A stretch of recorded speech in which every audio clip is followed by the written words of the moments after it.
A man stood alone on a barren plain, tears streaming down his face as his eyes fixed on a distant, radiant throne. He knew that one day he would stand before that throne not as a friend or a student, but before Jesus, the righteous judge of all creation. That moment was certain, predestined for every soul after death. Nearby, a woman wept bitterly, realizing a truth few truly grasped, even believers: the depth of that coming judgment.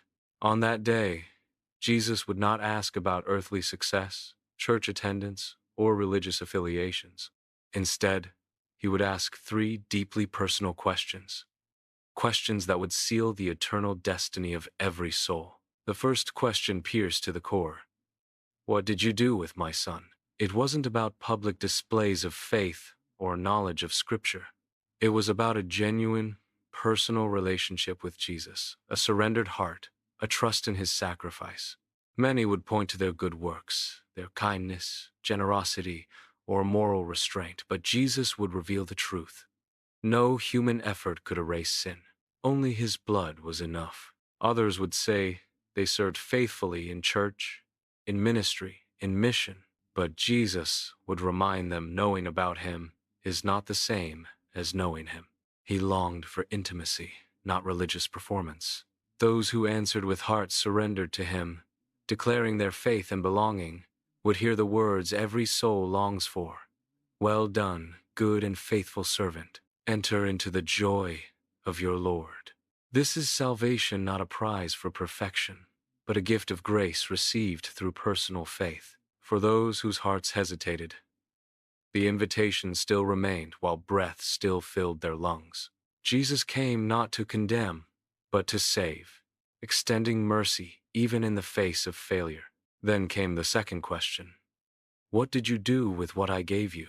This question cut deep into stewardship.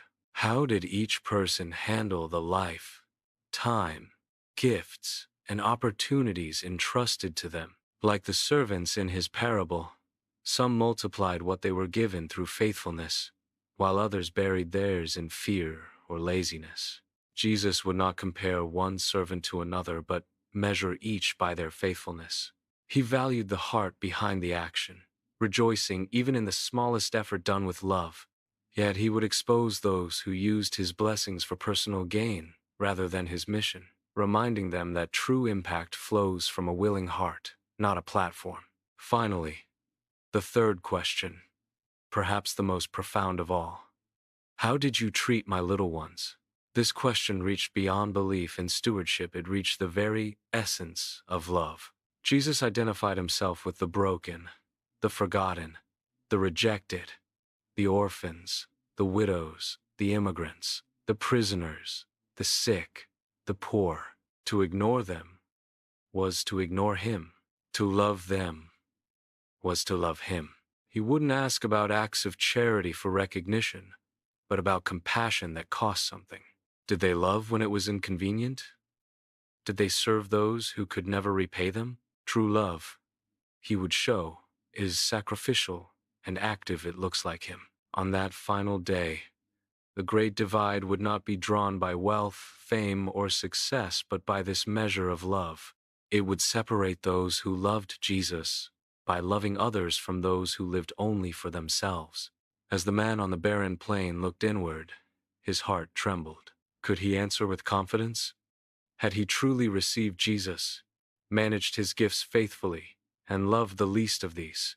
The door of mercy was still open. Grace was greater than guilt. It was not too late to begin a new answer, one that would echo through eternity.